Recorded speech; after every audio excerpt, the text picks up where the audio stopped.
Raven, there was that sequence in the third quarter where he scored the layup, stole the inbound, scored another layup. Just could you break down that sequence for us real quick?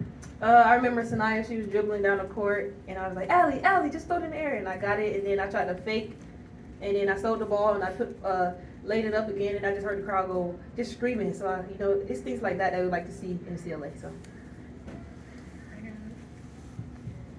For both of you, Coach Mulkey was just in here praising the depth of this roster. Just for you guys, your opinion, how much did the depth play into the win tonight for y'all? I think we went in, and I think one of the most important things was to tire them out. I think having a team like this that we have with a bench that's just so deep, I think going into these games is really important for us to get into their bench. Sorry, bench. I guess for either of you, LSU came out hot, shooting the ball well, scored I think 22 in the first quarter. Did anything change offensively after that first quarter, or was it just you guys kind of locking in a little more? I think honestly the biggest thing for us was boxing out and rebounding. I mean, I know you guys saw it out there.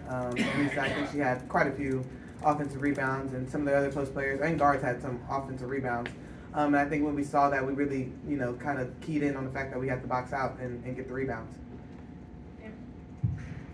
Bree, it seemed like there was that first quarter 22-21, and then the next three quarters it was both teams really struggling to find shots. What did you see out there? Was it fatigue or just tough defense?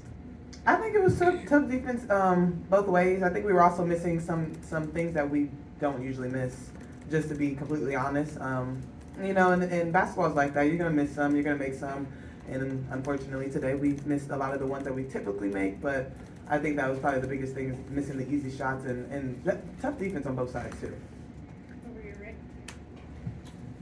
Raven, you guys had 22 points off of their 17 turnovers, 11 blocks, and I think 13 steals. Describe how this team has started to lock in on the defensive end, and how rewarding is it when you guys are turning defense into offense? I think it comes with trusting one another. I mean, we emphasize a lot on gap help and just helping our teammates. So I think just trusting one another and just knowing that our teammate can get the defensive assignment and knowing they can stop the player that they have at the night. For both of you, I mean, this stretch that you're on right now, Texas and Alabama and Oklahoma, and now LSU, are you guys playing as well as you have all season at this moment? And how do you keep that going? How do you keep that rolling? I say we're doing this for Ash. Honestly, she's a big part of our team, and when she went down, I think everybody, we want to do this for Ash. I mean, we want to keep going. We want to win for Ash, and I think the loss, when we had the loss in the beginning of the season, we needed that. Honestly, it made us come back together and made us realize that we can't come back how we were last year. We got to bring another firehouse and something else to the table, because teams are coming at us. So I think that loss helped us and Ash. So we're doing this for Ash.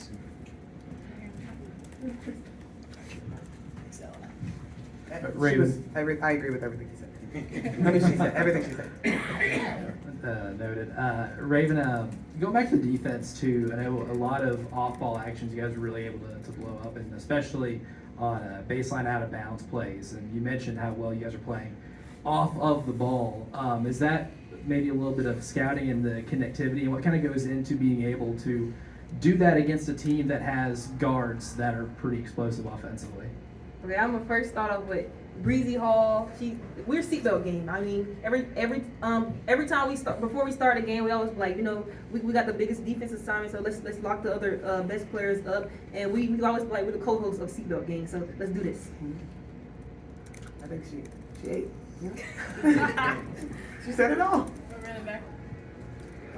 Bree, when you first hit that three-pointer, first three of the game, I kind of saw the emotion on your face, on the bench's faces.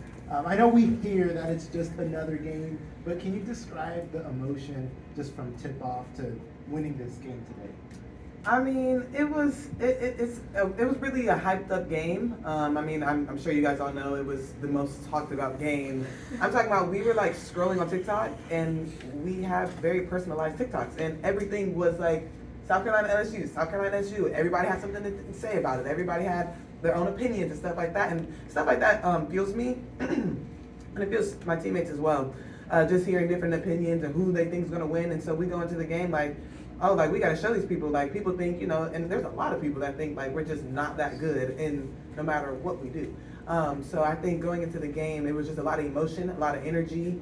And of course you can see by the fans in there, it was very emotional, highly celebrated game.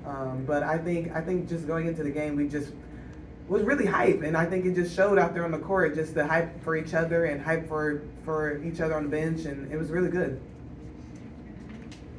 Going off that, for Raven, Don was telling us yesterday that having an extra day to prepare for this does kind of change the preparation, obviously, for it all, but especially just emotionally having to wait another day to play this game. How did that affect preparation, and what was it like waiting another 24 hours to take the floor?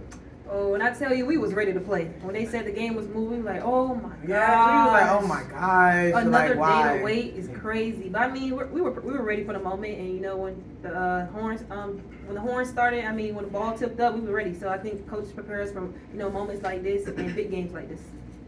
Anything else? Yeah, guys, I did want to ask you about that atmosphere. What was it like playing in an arena that loud?